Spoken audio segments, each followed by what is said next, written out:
A la 1:47 de la madrugada del 1 de febrero, la cámara del timbre de Nancy Guthrie se apagó. 41 minutos después, exactamente a las 2:28 de esa misma madrugada, el aparato dentro de su pecho dejó de hablar con su teléfono. Entre esos dos momentos pasaron tres cosas que tres aparatos electrónicos distintos registraron sin que nadie les pidiera permiso. Uno de esos aparatos casi nadie lo está mencionando en televisión. Y es justamente ese aparato silencioso el que más está diciendo sobre lo que pasó dentro de esa casa en Tucson, Arizona. Para entender por qué 41 minutos cambian toda la forma de ver este caso, hay que regresar al principio. Nancy Guthrie tenía 84 años. Era la mamá de Savannah Guthrie, una de las caras más reconocidas de la televisión matutina de Estados Unidos. Vivía sola en una casa tranquila del barrio Catalina Foothills, en las afueras de Tucson. La noche del 31 de enero había cenado con su otra hija Annie y su yerno Tommaso. Jugaron juegos de mesa. Hablaron de cosas normales. Cerca de las 10 de la noche, Tommaso la llevó de regreso a su casa, la dejó en la puerta principal y se aseguró de que entrara bien. Esa fue la última vez que un miembro de su familia la vio con vida. Lo que pasó después de esa hora es lo que tres testigos electrónicos guardaron en memoria digital. Y esos tres testigos no pueden mentir, no pueden ser intimidados, no tienen agenda personal. No tienen miedo de hablar con el FBI, solo registran datos, y los datos cuentan una historia exacta. El primer testigo fue la cámara del timbre. El segundo fue un sensor Google Nest dentro de la casa. El tercero fue el marcapasos que Nancy llevaba dentro del pecho. Tres aparatos, tres relojes, tres registros que ahora forman parte de la evidencia federal, en uno de los casos más vistos del país. El primer testigo habló a la 1:47 de la madrugada. La cámara del timbre, que llevaba años grabando todo lo que pasaba en el porche delantero, simplemente perdió conexión. No se quedó sin batería. No se le acabó el espacio de memoria. No tuvo una falla técnica al azar. Alguien hizo algo que cortó la señal. Las cámaras de timbre modernas dejan un registro exacto del segundo en que pierden conexión con el servidor de la empresa. La de Nancy marcó la 1:47 como su última señal de vida. A partir de ese instante, ese ojo eléctrico que vigilaba el porche quedó completamente ciego. Y, a partir de ese instante también, alguien sabía que ya no había nadie mirando desde fuera. 25 minutos después, el segundo testigo registró algo distinto. A las 2:12 de la madrugada, el sensor Google Nest dentro de la casa detectó movimiento. No era Nancy levantándose para tomar agua. No era el gato. El sensor estaba programado para distinguir entre el movimiento normal de la dueña, conocido como patrón habitual, y un movimiento que no coincidía con ese patrón. Esa madrugada, el patrón no coincidió. El sensor marcó posible intruso. Aquí viene un detalle que casi ningún canal ha discutido a fondo. Ese sensor Google Nest dentro de la casa no estaba configurado para grabar video. Solamente estaba programado para detectar movimiento. Es decir, el aparato vio algo o a alguien dentro de la casa, pero no guardó la imagen, solo guardó el hecho. A las 2:12 de la madrugada del 1 de febrero, alguien que no era Nancy estaba caminando dentro de esa casa. El sensor lo confirmó, pero no dejó cara, no dejó ropa, no dejó rasgos visibles, solo dejó la hora. Y 16 minutos más tarde, el tercer testigo dijo su última palabra. A las 2:28 de la madrugada, el marcapasos de Nancy perdió la conexión con la aplicación de su teléfono. Ese momento es probablemente el más malinterpretado de todo el caso. Porque mucha gente piensa que cuando un marcapasos se desconecta, eso significa automáticamente que la persona murió en ese segundo. Eso no es lo que significa. Un marcapasos moderno no envía una señal de muerte, envía una señal de Bluetooth. La aplicación del teléfono recibe los datos del corazón solamente cuando el teléfono está cerca del aparato, casi siempre a menos de 10 metros de distancia. Si el teléfono se aleja del marcapasos, la conexión se cae. Si el teléfono se apaga, la conexión se cae. Si el cuerpo de la persona se mueve a una distancia donde la señal ya no llega, la conexión también se cae. La desconexión a las 2:28 de la madrugada puede significar tres cosas muy distintas, y los investigadores las están manejando todas al mismo tiempo. La primera posibilidad es que Nancy fue sacada físicamente de la casa, dejando su teléfono atrás. La segunda posibilidad es que el teléfono fue apagado o destruido por la persona que entró. La tercera posibilidad, la más triste, es que el corazón de Nancy entró en una arritmia tan severa que el marcapasos ya no pudo seguir manteniendo un ritmo normal en esos primeros minutos. Pero ninguna de esas tres opciones, por sí sola, prueba el momento exacto de la muerte. Lo que sí prueban juntas es el momento exacto en que Nancy y su teléfono quedaron separados para siempre. Y ese momento son las 2:28 de la madrugada del 1 de febrero. Hay un detalle más que confirma la primera posibilidad. El teléfono celular de Nancy fue encontrado dentro de la casa cuando llegaron las autoridades. Sus llaves también estaban ahí. Su Apple Watch, con la correa blanca, estaba tirado en el piso del dormitorio. Su bolso, su cartera, su lista de medicamentos, todo lo que una mujer de 84 años necesita para salir de la casa, todo quedó adentro. Lo único que faltaba era ella.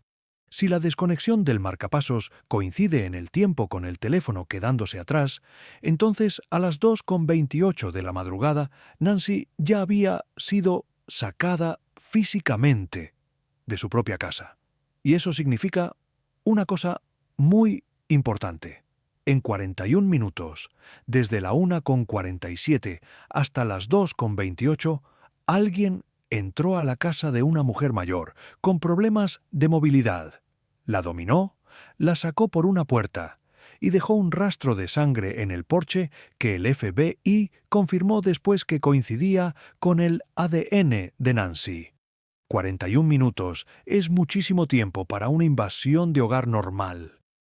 Los criminales que entran a una casa solo para llevarse cosas de valor, joyas, dinero o aparatos electrónicos, casi siempre están dentro entre 3 y 7 minutos. Esa es la cifra que manejan los expertos en seguridad residencial.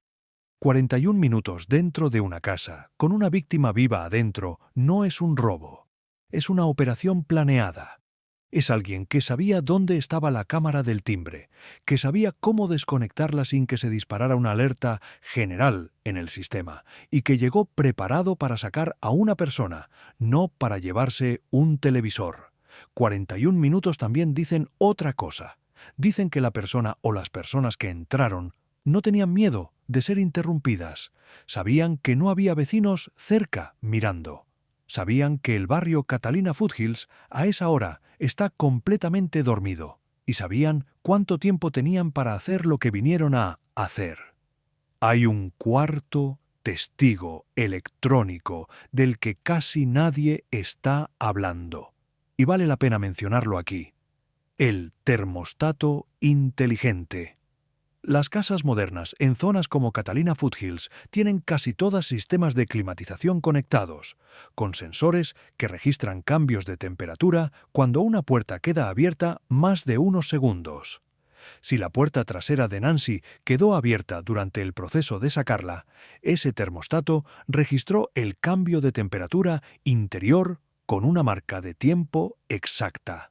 El FBI no. ha confirmado públicamente si la casa de Nancy tenía un termostato inteligente conectado y activo esa noche. Pero si lo tenía, ese aparato sabe exactamente cuándo se abrió la puerta trasera, cuántos minutos quedó abierta y a qué hora se volvió a cerrar. Esa información podría confirmar el momento exacto en que Nancy fue sacada de la casa, y ese dato hasta hoy no ha sido revelado al público. Lo que 41 minutos demuestran al final es que este caso no se trata de quién escribió cada carta de rescate. No se trata de cuántos correos envió Derrick Calella desde su apartamento en California. No se trata del drama mediático de TMZ recibiendo nuevos mensajes cada semana. Se trata de lo que 3 aparatos pequeños registraron sin que nadie les pidiera permiso. La cámara del timbre, el sensor Nest, el marcapasos, 3 testigos del tamaño de la palma de una mano, 3 testigos del tamaño de una moneda dentro de un pecho. Y los 3 juntos cuentan exactamente la misma historia. A la 1:47 de la madrugada del 1 de febrero, alguien empezó a entrar a la casa de una abuela de 84 años en Tucson, Arizona. A las 2:28 de esa misma madrugada, esa abuela ya no estaba dentro de su casa. Lo que pasó en los 41 minutos del medio es lo que el FBI lleva más de 150 días tratando de reconstruir desde laboratorios federales. Hay otro elemento técnico que vale la pena entender bien. Las cámaras de timbre, como las que usan las casas de Catalina Foothills, se conectan a Internet a través de la red Wi-Fi de la casa. Si la cámara se apaga por interferencia de Wi-Fi, ese tipo de desconexión deja un registro distinto en el servidor de la empresa, comparado con una desconexión causada por el robo físico del dispositivo o por el corte directo de los cables eléctricos. El FBI tiene acceso completo a esos registros del servidor. Ellos saben exactamente cómo se desconectó esa cámara a la 1:47. Saben si fue por interferencia electrónica, si fue por arranque físico o si fue por una orden enviada desde el panel de control interno. Esa información todavía no ha sido revelada al público. Pero esa información reduce el universo de sospechosos enormemente. Una desconexión por interferencia electrónica indica que la persona llegó con equipo especializado. Una desconexión por arranque físico indica un acto desesperado de último momento.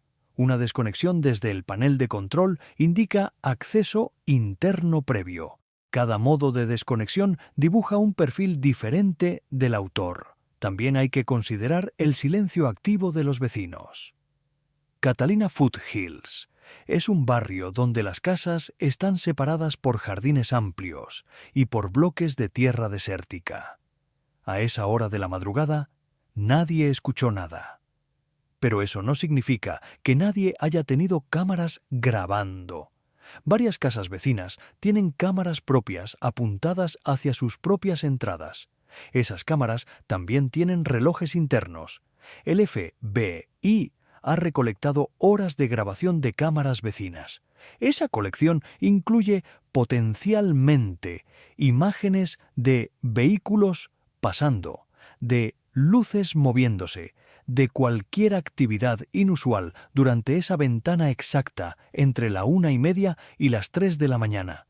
Cualquier vehículo que aparezca en grabaciones vecinas durante esos 41 minutos críticos es automáticamente un punto de interés para los investigadores. Y de nuevo, ese material está guardado bajo custodia federal sin haber sido mostrado públicamente. Mientras la prensa sigue persiguiendo cada correo nuevo que llega a TMZ, mientras los analistas siguen discutiendo si la palabra enterrada con naturaleza fue escrita por una mujer o por inteligencia artificial, los verdaderos testigos del crimen siguen guardados como evidencia federal en discos duros bajo custodia del FBI.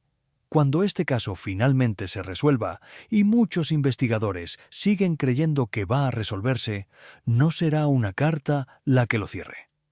Será un sello de tiempo. Será una hora exacta marcada por un aparato pequeño que nadie en esa casa pensó que estaba escuchando esa noche. Una cámara silenciosa. Un sensor sin imagen. Un marcapasos a las 2:28 de la madrugada. 3 pruebas digitales que esperan paciencia.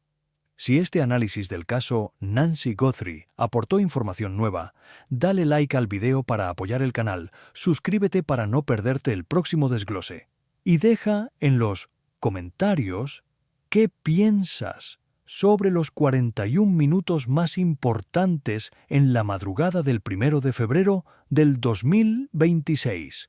Cada teoría informada cuenta.